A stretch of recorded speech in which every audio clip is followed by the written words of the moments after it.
Hey, what is up, everybody? It is Harrison Barron, the Millennial Entrepreneur, and today I want to talk to you guys about 6 things that salespeople are doing wrong on a consistent basis, and they're not growing their business because of it.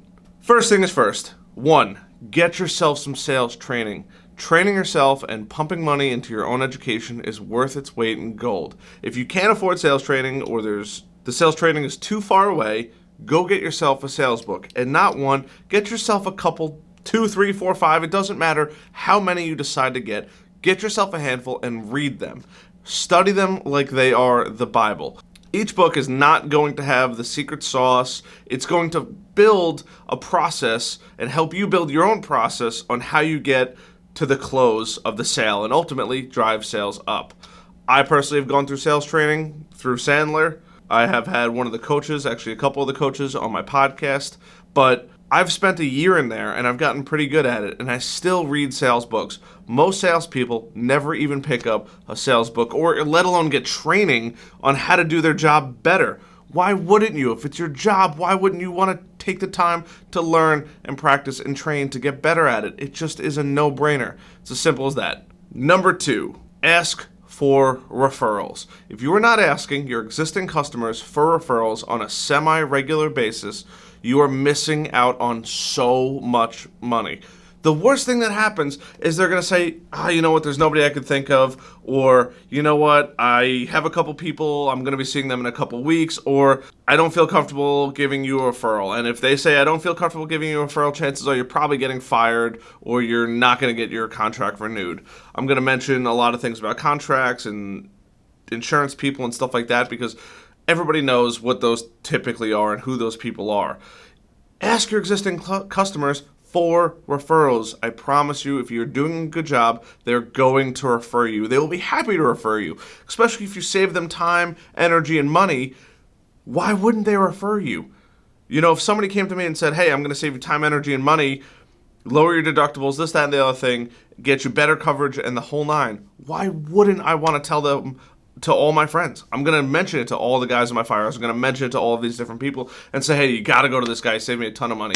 He might not be able to save you a ton of money, but why not have a conversation with him? It is so important. Leverage those connections. Leverage your referrals. Number 3, nurture your clients. One of the most common themes I see with salespeople is they are not nurturing their clients. And I'm not saying wine them and dine them every week. Touch base with them on a regular basis. See how they're doing. Ask how the family is.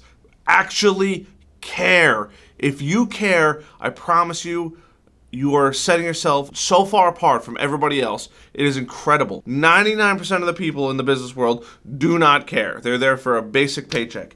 If you show the slightest little bit of caring, you are going to set yourself so far ahead of your competition. It's insane, and it's so hard for me to even speak about because it's that powerful. Nurture your clients. That way, when the time comes for a contract renewal or something like that, there is no question they are coming back to you. And heck, if you can even come back to them when that time comes and save them even more money, or even if there's an issue and premiums might have to go up or whatever it is, if you took them out to dinner, you ask how their family, their kids are, how they're doing in school, 9 times out of 10, they are going to stay with you because they want to have that relationship. They want to know that the person they're dealing with actually cares. When they have an issue, you have to pick up the phone. It's not that hard. Speak to them. They will, I promise you, they will love that. It works so well. And chances are good if you nurture them, they're going to refer you business. It's that simple. Do a good job, care about it, and you're so far ahead of everybody else. It's incredible. Number 4, utilize your existing client base. If you know that certain people hang out with them, ask for referrals. If you have a bunch of customers that are already doing business with you, ask them other ways that you could provide value to them. Make introductions to your friends. Hey, by the way, I know I do a really good job with XYZ thing. By the way, I really want you to meet my other friend. He does a really good job in this. If you ever need anything, he'd love to help you out. There's so many ways to leverage your contacts that I see so many salespeople that don't do that. It's really bad because they're leaving so much money on the table when it comes to these things. Caring, hey, how can I help you?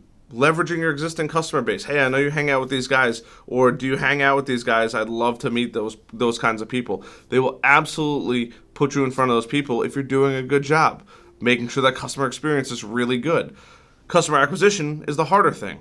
And that brings us to number 5. and this one drives me insane. Leverage social media. Everybody has a cell phone. I promise you that at this point. Why not utilize it? It's totally free. There are so many ways to do so many things on social media. If you're a realtor, show your house. Go live on YouTube. Go live on Instagram. It doesn't matter. Do stuff on social media. LinkedIn. Add connections. Spend a couple hours. If you're a salesperson and you think doing the same thing that all of your competition is doing is going to put you ahead, I'm so sorry to tell you this, but you're probably wrong. It's just the nature of the beast. Do other things. Do things that are different. Do things that are unconventional. Go outside your comfort zone. If you don't like taking videos of yourself, that's fine. Take 100 of them. One, you're going to get right, and utilize that one, and each time you do it, it's going to get easier and easier and easier. And a month, 2 months, 3 months from now, you're going to be like, oh my God, I got to make a video. It's so easy. Let me get it. I can get it on the first or second try. I might mess up. I don't know how to edit. Plus, there's a million apps out there that are totally free that can help you edit your video. When you edit these videos, it's not that difficult. Doing something on social media already puts you significantly further ahead than anybody else. Why wouldn't you? And it's free. There's no money associated with social media. Unless you pay somebody else to do it for you, do it. I have a great friend of mine. He's a realtor right around the corner from here. He dominates the market. Guy sells 140 homes plus per year. Good friend of mine. What does he do differently? He's on social media all day long. He is up at the crack of dawn. He outworks every single person. He is hitting every single platform. He is staying in touch with his old customers, asking for those referrals, making sure he stays top of mind, sending emails out. He's doing everything that other realtors aren't doing, and that is why he's so successful. And what he is doing does not cost really that much money. If he's paying somebody to do a social media, that might cost a couple $100 a month. But his ROI on that is 20x what he's spending. So why wouldn't he? That's not money he's spending, that's money he's making.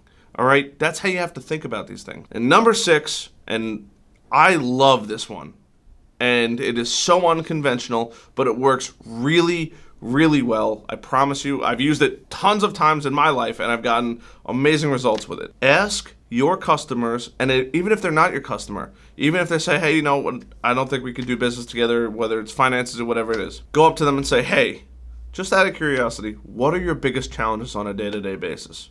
You may or may not have the answer to that, and that's totally fine. Nobody expects you to have the answer for everything, but they might have a problem that you had already that you figured out how to solve. For example, some people have a really hard time of getting a hold of their calendars. They just cannot get anything done on their calendar. It just doesn't work for some reason.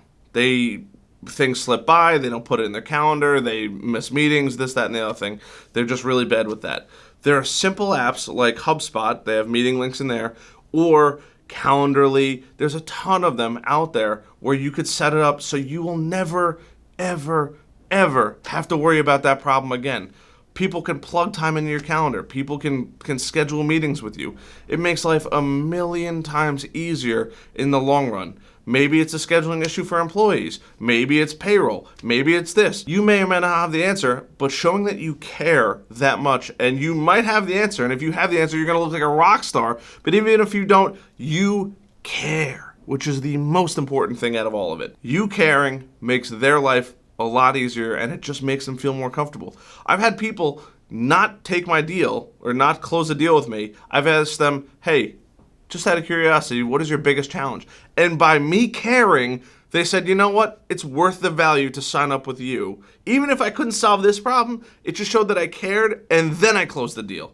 It's crazy how much that little bit of effort at the end of a meeting tremendously change the final outcome of a meeting. That simple little question, hey, what is your biggest challenge? What is the biggest problem in your company? Maybe I can help you. And if you can't help them, maybe you know somebody that can help them, and then they're gonna love you either way. But just add that little extra value is gonna take you eons ahead of any other salesperson they probably have ever dealt with. I hope these tips helped. If they did, smash that like button, smash that subscribe button. I really do appreciate it. If you guys really like this video, send this out to somebody that would find this really beneficial. I make these videos to constantly provide value. I really do care about helping you guys, and that is my ultimate goal with this. Thank you guys so much for tuning in. I'll see you guys on the next video.